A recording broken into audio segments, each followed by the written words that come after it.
slump of the head from Davide Tardozzi, who's not enjoying his Friday afternoon in Phillip Island, is he? He's not enjoying it as much as a rider who's just gone through your screens there, the 72 factory Aprilia of Marco Bezzecchi. You're never ever going to get tired of watching this slow motion shot, are you? Oh, that's how hard Acosta is pushing. He's looking for his first 126 lap around this Phillip Island circuit. That is worth the admission fee alone, isn't it? Just to see Acosta in full flow on the factory KTM through Stoner Corner.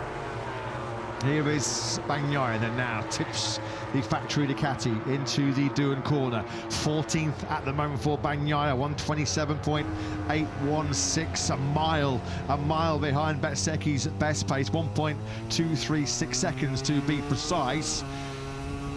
Got a bit of a scrubbed in hard front tyre now, 3 laps already on that hard front. He's not getting much out of it on the first sector of this lap, so Bagnaia at the moment going to stay where he is in 14th place. We've got personal best through the first sector for Miller, for Pol Espargaro, for Brad Binder, who at the moment is outside of the top 10. Binder down in 12th, which would be something of a surprise given how strong he was earlier on today. Quite a few riders outside that top 10 you wouldn't expect to be based on their recent performances. Marini 11th, Binder 12th, Bagnaia down in 14th place, all desperately needing some late improvements with 3.5 minutes remaining. Shows how tight it is though. Binder not even a 10th of a second outside that top 10 in P12. One rider that's in a bit of a danger zone is Miller in 9th place.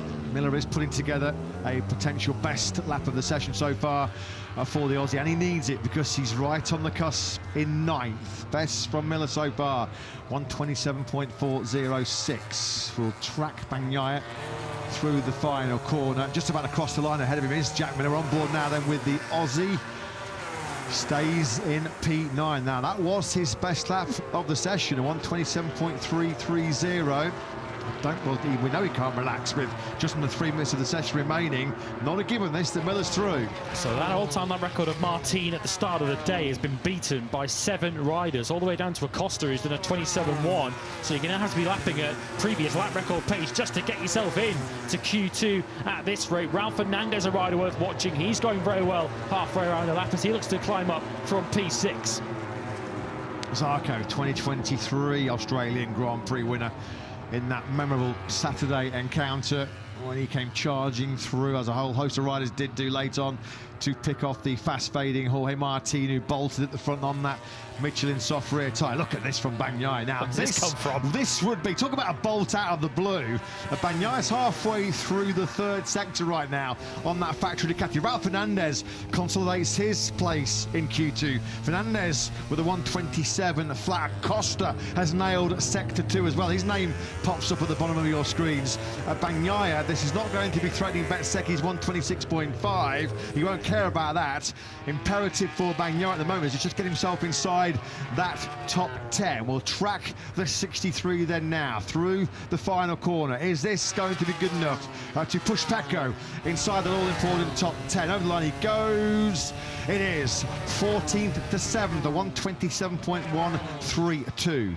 What a bizarre day this has been for Pecco Bagnaia, but all's well ends well at the moment. Acosta lost time in that final sector in the second half of the lap. It all fell away. He's now in relatively precarious positions down in P8 at the moment. He's only safe by a quarter of a second. Miller still breathing a big sigh of relief. He's still inside that top 10. He's not anymore though. He is not anymore. Miller's gone down into 11. It's Pol Espargaro. Pol Espargaro it is that KTM dumps out the home hero. Miller then gets pushed out late on here with less than 60 seconds of this dramatic record-breaking practice session here in Phillip Island. So now Miller has been pushed back down to 11th place. Mir, oh, there was a moment on the rear tyre there as he squeezed a handful of throttle coming through turn 11. That's going to cost him precious time then now. 13th place as far as Mir is concerned.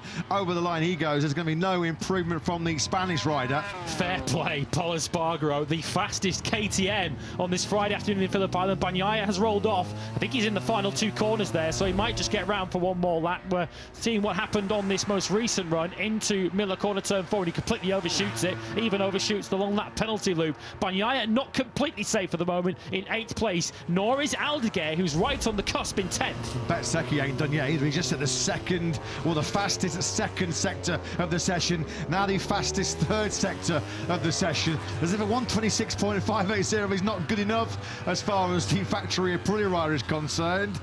He's looking to rub these rivals' nose in it right now here, isn't he, in Australia. Here is Binder over the line. He's out of it. Binder is not going to go through then into Q2. Bezzecchi, though, can he find an improvement on this current lap? Bez over the line. He does. A 126.492, just for good measure. Marco Bezzecchi breaks his own all-time lap record. What a session by Bez. Absolutely outstanding. Marini's taken 7th and bumped Aldeguer out. Aldeguer is now down to 11th place. Now, he is on a personal best through the first sector, but the Indonesian Grand Prix winner is staring Q1 in the face here. Ralph Fernandez is going through to Q2, no doubt about that. It's been impressive once again. Acosta might be out too if he's by not the careful. Spaniard. Here's Acosta then down in 10th place here. What about Mir? Can he force the issue, get himself inside the top 10? No, just picks up 1 place, 14th then. All eyes on Aldeguer. Ralph Fernandez delivers a brilliant 126.783 from the Trackhouse rider. Fresh off his first sprint podium, his first MotoGP podium of any sort, last time out in Manlica. Fernandez safely through in 2nd. Now this is going to be very, very close. He cannot afford a simple mistake here, a single mistake in this final set. Can he? Aldeguer, estimated P9. He has to nail this 4th sector. Down the Gardner Straight he goes. The Mandalika winner over the line. Nope. He is out. Aldeguer did not nail that final sector, and Fermin Aldeguer, well, there's nothing in it at all, but Aldeguer is in Q1 by just 5 thousandths of a second. There is Frankie Caraccieri busy with the notebook there inside the Grazzini Ducati garage. So Aldeguer then has to settle for 11th place, but on a completely different level, operating in a session of one, really. Marco Bezzecchi, absolutely phenomenal in Phillip Island. A 126.5 absolutely destroyed Jorge Martin's old lap record set here 2 years ago. And then, as mentioned, just for good measure, he went even quicker right at the death. A 126.492 from Bez. Just a reminder, of course, he will have the double long lap penalty to serve on Sunday after his involvement with Marc Marquez. If he's able to do 126s like he was in that session, 2 long laps ain't going to bother him too much, are they? 2 Aprilias, 1st and 2nd. No wonder Paolo Bonora, Aprilia race boss, has got a big smile on his face. The Gian Antonio is 3rd, Quartararo 4th. Also directly through to Q2 go Alex Marquez, Alex Rins, Luca Marini, Pol Espargaro. What a performance. Pecco Bagnaia rescues his day in 9th place, with Pedro Acosta into Q2 by just 5 thousandths of a second.